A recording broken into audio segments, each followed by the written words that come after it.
I got sued and hit rock bottom. Now, to tell you the truth, I've hit rock bottom multiple times in my life. But on this video, I'm gonna tell you about when I hit rock bottom after becoming a Christian. And you know, rock bottom is an interesting place because when you've hit rock bottom, the only direction you have to look is up. So I'm gonna expose myself and tell you how I got sued, who sued me, and what I did to lose this lawsuit. Ruslan. Just catching a complete L with regards to this situation. Now, if you watch till the end of this video, I'm gonna peel another layer behind how the sausage is made here, if you will, okay? So you're gonna get see something I've actually never showed on this channel, and kind of what indirectly sparked this video idea. Some of you guys know me, I don't come from the most prestigious or privileged family. I was raised by a single mother, and at one point, me and my mom actually bought a condo together. This is at the peak of the housing market. You remember when they were just giving out mortgages like candy to anyone that could get one. Maybe you're too young, but there was a time where it was very easy to get a mortgage based on, I think, something that was just called stated income. You just state your income, you say you make this much, they'll give you a mortgage, boom.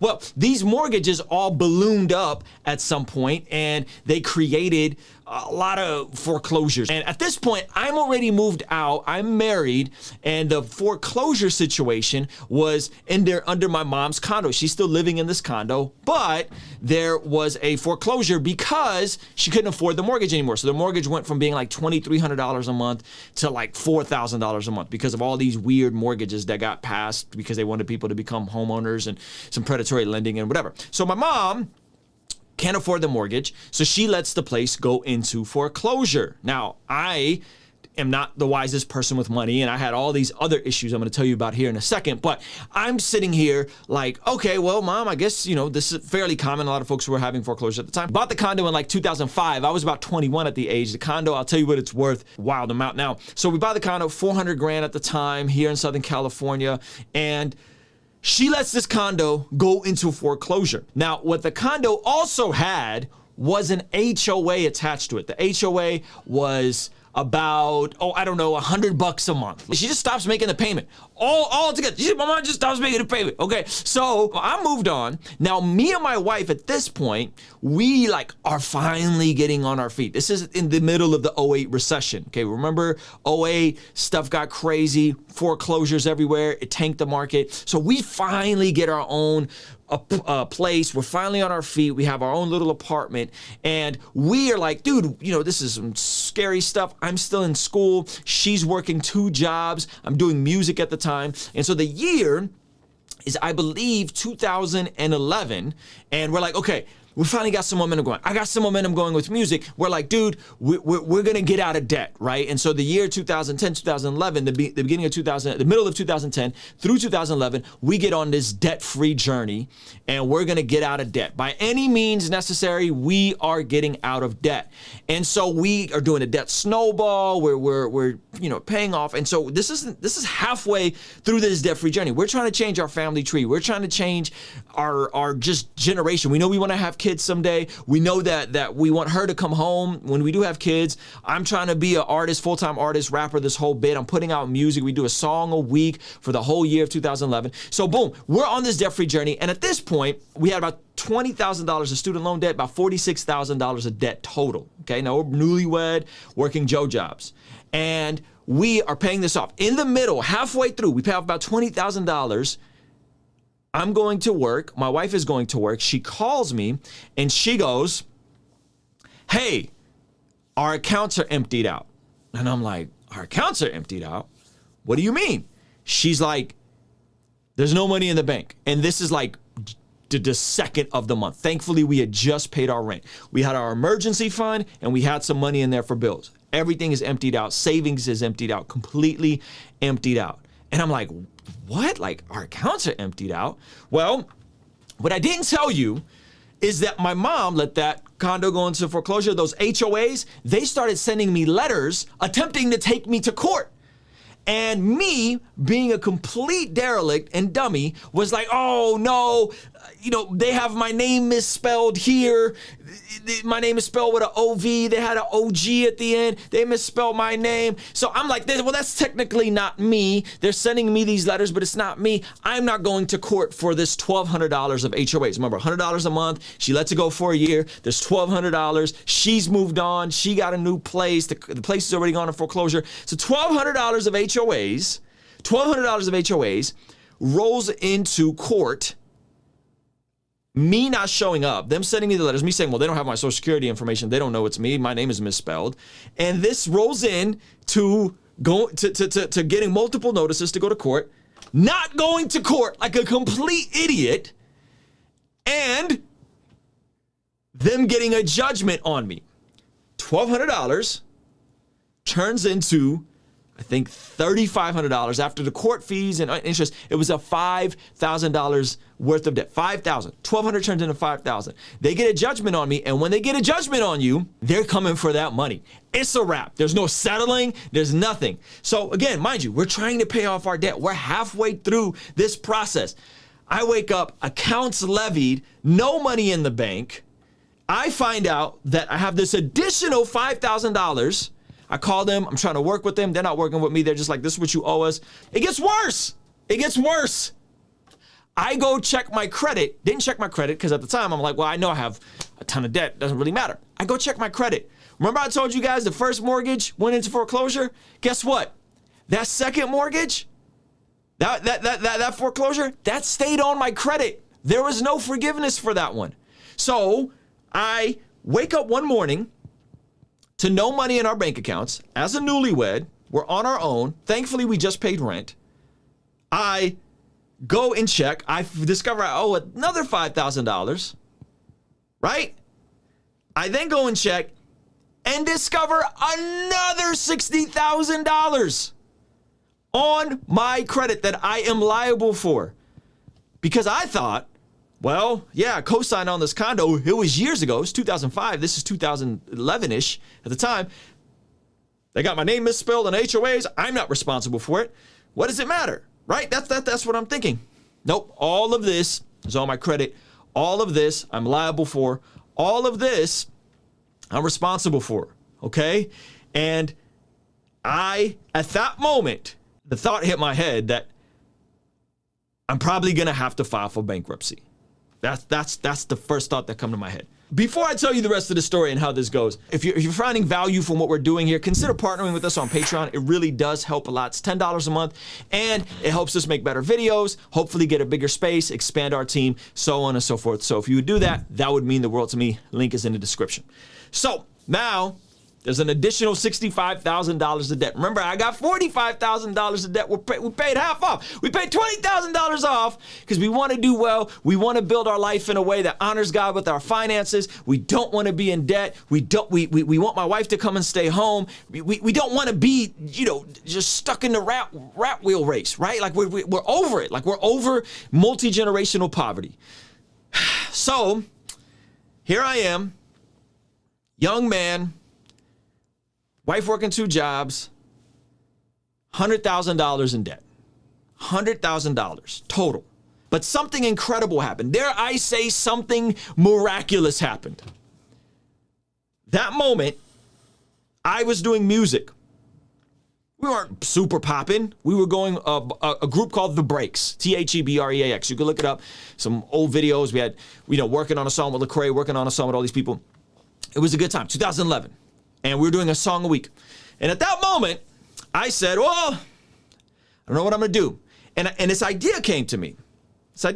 I've added a certain amount of value to people through doing music. I said, okay, maybe I'll do something I've never done before. Maybe I will do a feature sale. Feature sale, those you guys don't know, is like people reach out, hey, can I get a verse from you? You're selling verses to people, basically. Did a feature sale, first time ever, okay? In 1 week, I made more off of a feature sale than I usually made at my job in a month, okay? In 1 week, I made over $3,000 in a feature sale because my rock bottom caused me to look up. You can't go anywhere but up when you're financially strapped, when you don't know how you're gonna eat, when you don't know how you're gonna pay your bills, when you don't know what's happening next, when you're like, how do I get out of this place? I looked up, and by the grace of God, I made $3,000 in a week. It was revolution. It was an insane amount of money for me at the time. Made $3,000. We couldn't go back to the old account because when an account is levied, any money you put into the account just goes back out. Like you know what I mean? You can't take money out. Nothing. Like it's a wrap for that account.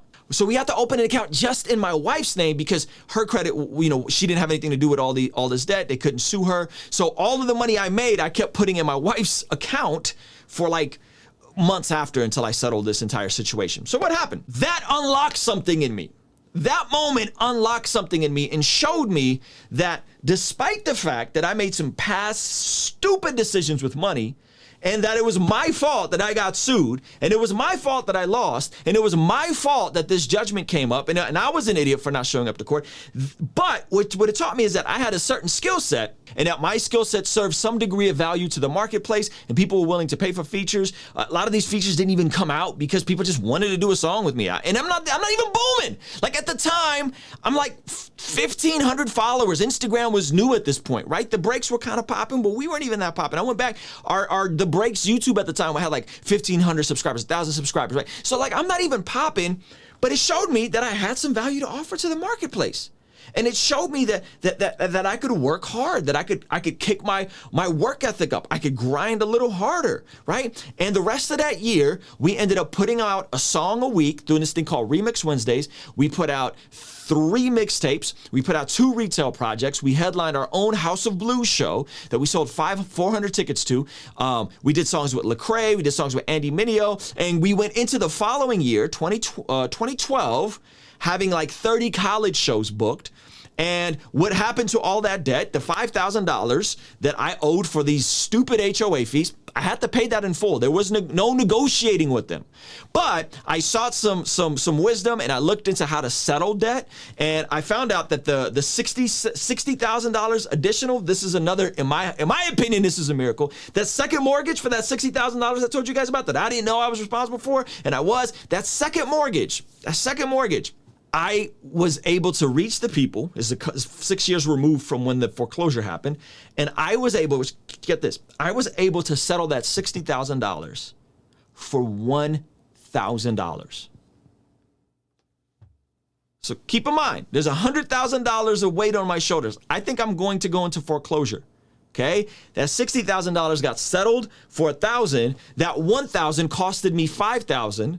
But more importantly, God allowed me to hit rock bottom, to show me something that I didn't believe in myself, something that I didn't think was possible, something that I didn't think was tangible, right? That sometimes we go through suffering to pull something out of us. Sometimes we need to lay in the bed that we made to learn the lesson we're supposed to learn.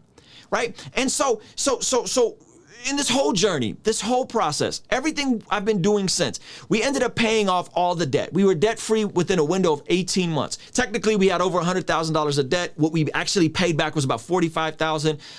It just sounds more like dramatic when I say we had $100,000 of debt. We technically did. We ended up paying it all off 18 months later, okay? The following year, music was like a real career. I was still working a part-time job, hustling my face off with music and going to work every day, 9 to 3, working with adults with developmental disabilities, which was a very fulfilling job at the time, right? Why am I telling you guys this? I'm telling you guys this, that a lot of what the vision and mission of what I'm trying to do is encourage, empower you guys with my stories, with some of the things I've been through, to show you guys my scars, to let you know that freedom, financial freedom, freedom from sin, flourishing is all possible when we walk out our faith, when we apply these things in our faith. And so when we make certain videos, that is the goal, right? But what I discovered, and I'm gonna give you guys a little insight inside peek behind the curtain, if you will, of what happens in this YouTube space. We want to make better videos for you guys, right? Which is the reason why you should go partner with us on Patreon and that whole bit, because you can help make us happen. So we've been doing these intros. You guys have been seeing these intros, these outros, the whole bit, right? What we're trying to work at is we're trying to make the videos create more retention. We want to keep you guys watching. We want to make the videos better. We want to make the videos more shareable. So here are some insights. Analytics. Never reveal this to you guys. This is all going to come together in a second. Just bear with me, okay? I think it's going to come together. It's working in my head. Okay, check this out. So this is like a typical good video for us. This was the video. It was called Comedians Debate God. This came out about a week ago. This is pretty good analytics. Here's what you're saying. This video and unless you guys are like, why is he showing this? I'm gonna tell you why I'm showing you this. These analytics, so 30 seconds in, it says 81% of you guys were still watching this video. Many of you guys haven't seen this video. This is a pretty good video. Okay, 81% of you guys still watching this video. The average percentage viewed was 64%, 4 minutes, 30 for 6. This is a good video for us. This video goes through, and there's a little dip here, right? Maybe because people weren't that interested in the topic. And look how it kind of trails off. Now, the goal of a video is to keep that line as straight as possible. If 70% of people click on the video and watch till the very end, that's how a video potentially can go viral. So what are we doing? We're doing intros, we're doing re-engagements, we're doing stuff to keep you locked in, keep you watching, make the videos interesting, listening to a lot of Mr. Beast. However, I did a video the day before yesterday, and let me show you guys what the retention looked like. And this is all gonna make sense in a second. This is the retention. Okay, now, it starts out okay, and this is the video about the libs of TikTok situation, right? And I get to this point addressing different worldviews about the truth and my truth. And you guys notice this massive drop-off. You guys all see this massive drop-off, right? What happened? What happened in this video? Well, you can go back and you can see. And what happened in this video is if you fast forward to this moment, I'll play it for you guys. You know, here's all the truths, and this is what the world says is my truth, right? So the truth is obesity is unhealthy. The world will say stuff like you could be healthy at every size. Listen to what I said when everybody checks out and goes, yeah, no, Ruslan, I'm checking out of this video. This is very frustrating for me. Listen, it's problematic. Let's keep going. If you solve problems, you will make money. This is some economics, free market stuff. Pretty basic, right? You have 2 hands, 2 arms, and you go solve the problems of bagging groceries or cleaning, well, guess what? You will get compensated in equivalence to the degree of problem that you solve. Notice the massive drop-off. I'm trying to provide context for people that if you have a scarce skill set, that if you are willing to work hard and solve problems, the bigger the problem, the more compensated you're going to be, right? The bigger the problem, the more compensated. The drop-off. Just mentioning the idea of scarce skills, of solving problems, of assuming that the bigger the problem, massive drop off. From one standpoint, we want to make great videos. From another standpoint, I'm not going to be a slave to the algorithm. I'm not going to be a slave to the analytics. I think these stories, when we talk about practical utility, not just theological concepts, not just looking at what the world is doing and exposing how stupid they are or the toxicity in the church, when we're looking at actual concepts like, hey, if you're struggling financially, I get it. Fam, I've been there. It sucks. It's scary. It's terrifying when you don't know how you're going to pay your bills. Let me tell you what's worked for me. If you have skills and you build on top of those skills, you will develop more skills, and the more skills you stack, the more of a unicorn you could be in the marketplace, and the more you can get paid for said skill set. Let me get more specific. I had skills in music. I made $3,000 in a week. I took those same skills from music, and then I went over and I started helping other artists. So I made a little bit more money. Then I took those skills and I went and worked at a church, running the media department, video announcements, the live stream. I learned more skills, and I stacked those skills on top of the skills I have with music. And then by the grace of God, I left that job, which if you guys want to hear that story of why I quit my church and everything that transpired, I'll tell that story if you guys want to hear it. Leave me in the comment section. So I left, and I had a more scarce skill set. And it's not that I'm some freaking wildly talented guy. I really don't think that. I think I'm probably decently looking, but I think my skill set makes me a unicorn that even if YouTube were to shut me down, I would be able to go into the marketplace tomorrow and make a comfortable living. Whether I had to use the cameras and go shoot weddings and photography and I don't know, or I had to go work for another influencer, I can do these things. Why? Because I hit rock bottom. I didn't know where to go from here. And by the grace of God, I was able to develop scarce skills out of a very scary and desperate time in my life. okay? And I'm telling you guys that if you're struggling, that it doesn't have to stay this way. You don't have to stay broken, busted, disgusted, life sucks, I don't know how I'm gonna get, you don't have to stay in the same position, that things can get better. But it's going to require a mindset shift. It's going to require a mentality shift. It's going to require you getting new information and hope in you. It's going to require you being willing to cut out the freaking 30 hours of Netflix that the average American household watches in a week. 30 hours in a week people spend consuming Netflix or TV. Cut that out. Get a side hustle. Learn some new skills. Pay off your debt. Decrease your overhead. Why? So that you can walk in financial freedom. Why? So that you can be more generous, give to ministries, take care of that single mother's groceries, go and adopt an orphan someday, provide for kids overseas. Why? So that we could be the hands and feet of Jesus. This stuff is very important to me. This stuff is so important to me. But unfortunately, when we talk about it on the channel, I don't want to hear that. What are you talking about, Ruslan? Are you talking about skills and earning more money and I want to hear, you know what I mean? And so as a creator, again, I'm just, maybe I won't even leave this in. As a creator, as someone that wants to make stuff that adds a net positive, I have no problem with spilling the tea on myself. I have no problem with exposing myself. I actually prefer it because I got no skeletons in my closet. Like I'll tell you guys all the real this. I'll do more story time videos like this. I say that to say that I want to make sure that the direction of what we're doing here stays congruent to why I started doing all this stuff. And the reason why I started doing all this stuff is that in the midst of this whole getting out of debt and the music career taking off, 2012, I went and did a series of shows with Lecrae. It wasn't a lot of shows, a couple shows, handful of shows. I did the Man Up Conference. I did a thing with Lecrae Francis Chan out here in LA.